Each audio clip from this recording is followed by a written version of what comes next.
Good morning all of you.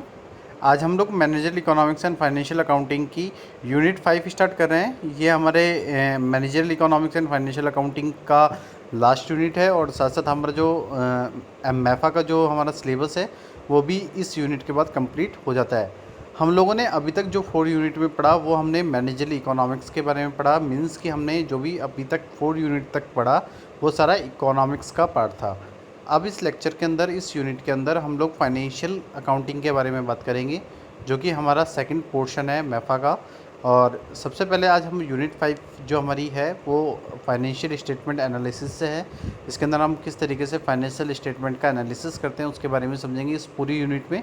और unit 5 के अंदर जो हमारा लेक्चर रहेगा, कंटिन्यूस जो लेक्चर है हमारा, वो 25 लेक्चर है ये हमारा, जिसके अंदर सबसे पहले हम लोग समझेंगे बैलेंस शीट और उसके रिलेटेड कंसेप्ट को।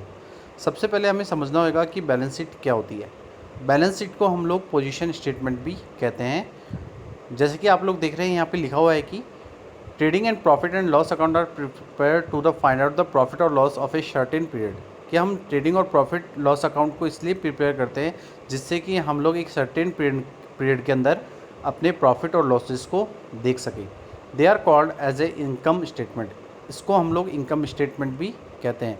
The balance sheet portrays the financial position of the firm on a particular date, it is called a position statement। जो बैलेंस शीट होती है वो एक फाइनेंशियल पोजीशन होती है किसी फर्म की किसी पर्टिकुलर डेट पे। तो हम ये कहते हैं कि पर्टिकुलर डेट पे अगर हमें फर्म की फाइनेंशियल पोजीशन को देखना हो तो हम वो बैलेंस शीट के थ्रू देखते हैं, जिसको हम पोजीशन स्टेटमेंट भी कहते हैं। These two statements, trading and P&L account and balance sheet, are prepared to give the final result of the business. That is why both are collectively called as final account। कि हमने जो ये देखे कि जो दो स्टेटमेंट है, income statement और पोजीशन स्टेटमेंट, उसके अंदर हम जो भी trading P&L account, balance sheet means trading account, profit loss account और जो बैलेंस शीट हम प्रिपेयर करते हैं वो हम अपने बिजनेस के फाइनल रिजल्ट को देखने के लिए प्रिपेयर करते हैं। और कलेक्टिवली अगर हम तीनों की बात करें, ट्रेडिंग अकाउंट, P&L अकाउंट और बैलेंस शीट अकाउंट को, तो इसको हम तीनों को फाइनल अकाउंट भी कहते हैं। Final account are prepared from the figure appearing in the trial balance and additional information. जो फाइनल अकाउंट होता है उसको प्रिपेयर किया जाता है कुछ फिगर से जो कि हमें ट्रायल बैलेंस से मिलते हैं, और कोई भी एडिशनल इन्फॉर्मेशन के बेसिस पे हम अपने फाइनल अकाउंट्स बनाते हैं। इसके बाद जो हमारा नेक्स्ट टॉपिक है वो है position statement. Position statement mainly comprise of the balance sheet which exhibits assets and liabilities of the business as at the close of the period. For proper knowledge of the financial position of the business, something additional statements are also prepared like cash flow statement and fund flow statement।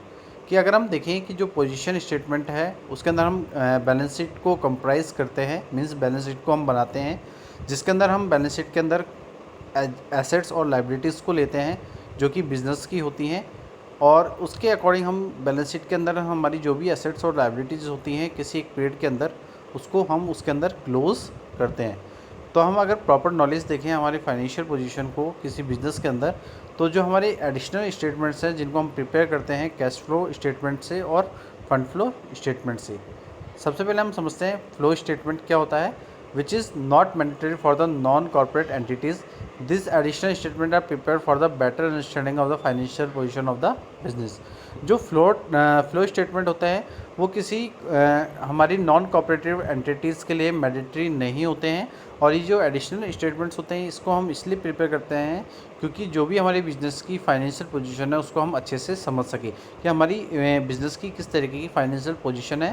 तो हम इन flow statement से, हमारी position statement से और income statement से हम लोग अपने फाइनल अकाउंट के थ्रू अपनी बिज़नेस के फाइनेंशियल पोजीशन को चेक करते हैं कि हमारी किस तरीके की बिज़नेस की फाइनेंशियल पोजीशन चल रही है, प्रॉफिट में है, लॉस में है, गुडविल कैसी है हमारी ऑर्गेनाइजेशन की, सब चीज़ों के बारे में हम इन फाइनल अकाउंट से चेक करते हैं। Balance sheet is a statement prepare to depreciate the financial position of the business on a particular date.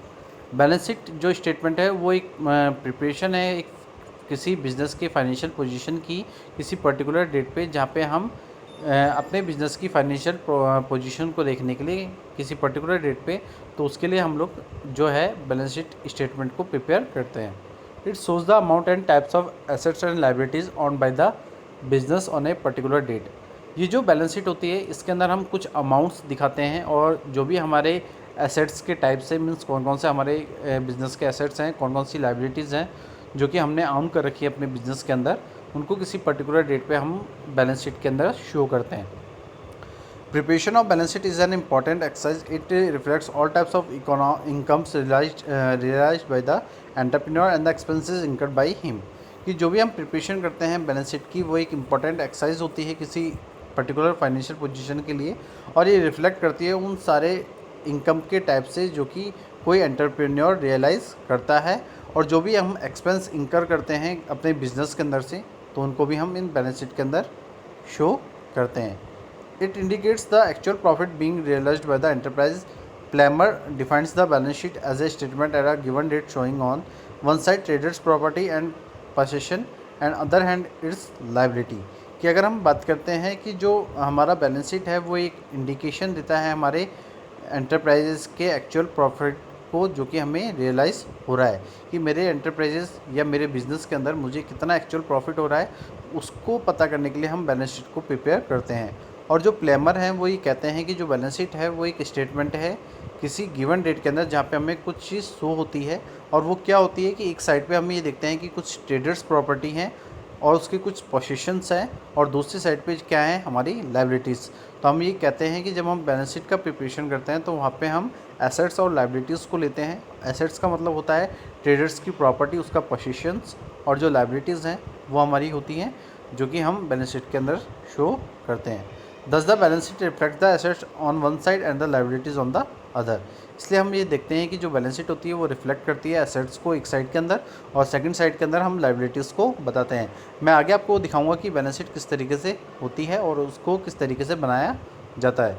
The statement is usually made for a period of 1 year and reflects the annual closing status of the enterprise for the year under consideration.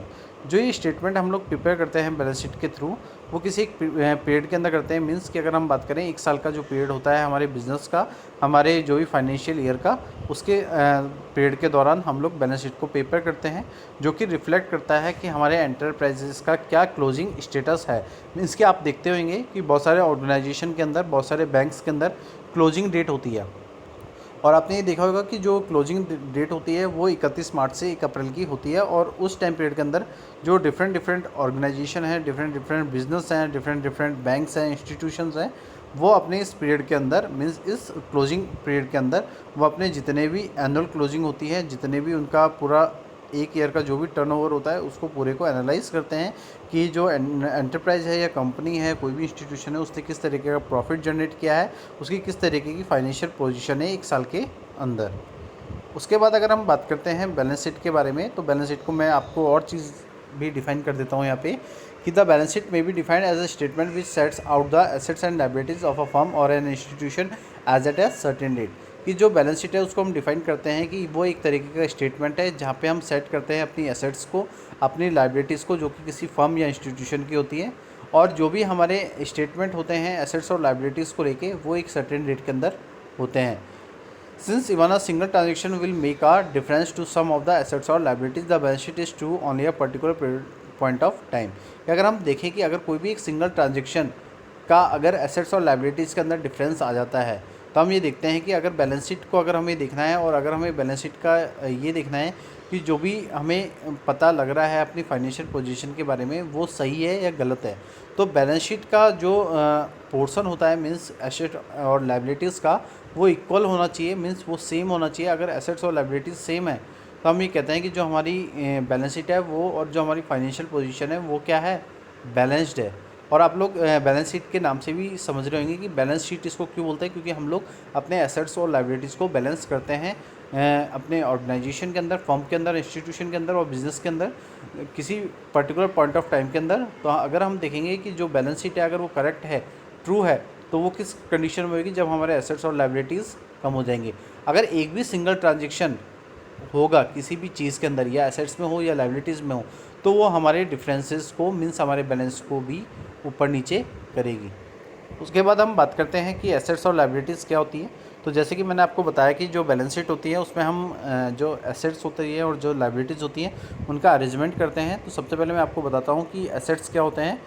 Assets में be grouped in the following of 2 wages. कि जो assets होते हैं वो 2 तरीके के होते हैं। जैसे कि हम लोग देख रहे हैं उनको दो ग्रुप में मैंने बांटा गया है। पहला क्या है लिक्विडिटी और दूसरा है परमानेंस। पहले हम लोग लिक्विडिटी के बारे में पढ़ेंगे कि under this approach the asset which can be converted into cash first is presented first, those asset which are most difficult in the respect are presented at the bottom.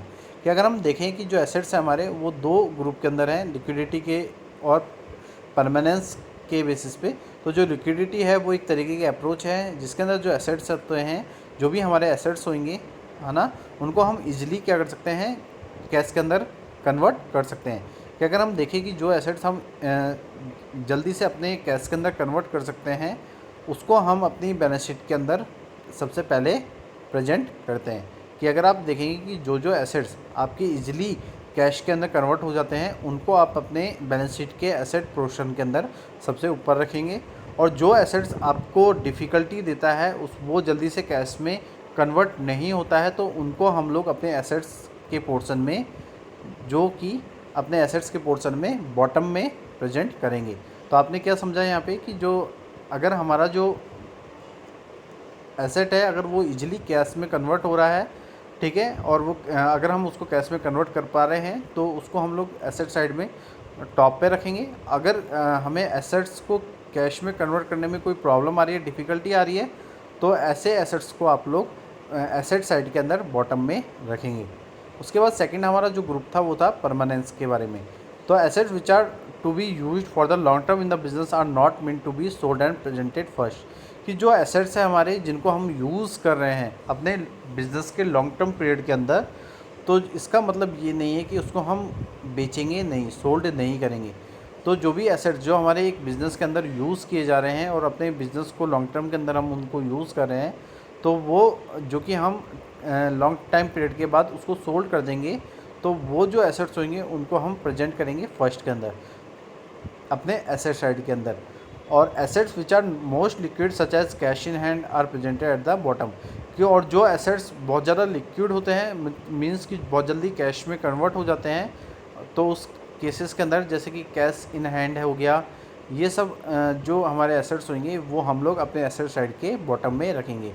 तो अपने क्या देखा कि जो अरेंजमेंट्स कर रहे हैं हम एसेट्स और लायबिलिटीज़ का हमारी बैलेंस शीट के अंदर, तो उसके अंदर हम एसेट्स के अंदर लिक्विडिटी और परमानेंस को देख के चलेंगे कि लिक्विडिटी के अंदर जो भी एसेट हमारे इजीली कन्वर्टेड हो जाते हैं कैश के अंदर उनको हम लोग ऊपर रखेंगे, और जो इजीली कन्वर्टेड नहीं होते उनको हम बॉटम में रखेंगे। और अगर परमानेंस के बेसिस पे हम एसेट्स देख रहे हैं तो जो एसेट्स हमारे लॉन्ग टर्म बिजनेस के अंदर यूज़ हो रहे हैं और जो कि जल्दी से सोल्ड नहीं होंगे तो उनको हम प्रेजेंट करेंगे सबसे पहले अपनी एसेट साइड के अंदर। और अगर एसेट्स हमारे मेरे बहुत ज़्यादा लिक्विड हैं मीन्स बहुत जल्दी कैश के अंदर कन्वर्ट हो सकते हैं, या मेरे पास कैश है वो पैसा, तो उन चीज़ों को हम लोग अपने एसेट साइड के बॉटम साइड में रखेंगे। तो आज के लेक्चर के अंदर आप लोगों ने जो बैलेंस शीट है के बारे में पढ़ा, उसके कोई जो जो रिलेटेड कंसेप्ट है मीन्स एसेट्स और लायबिलिटीज़ के बारे में हमने इसमें पढ़ा।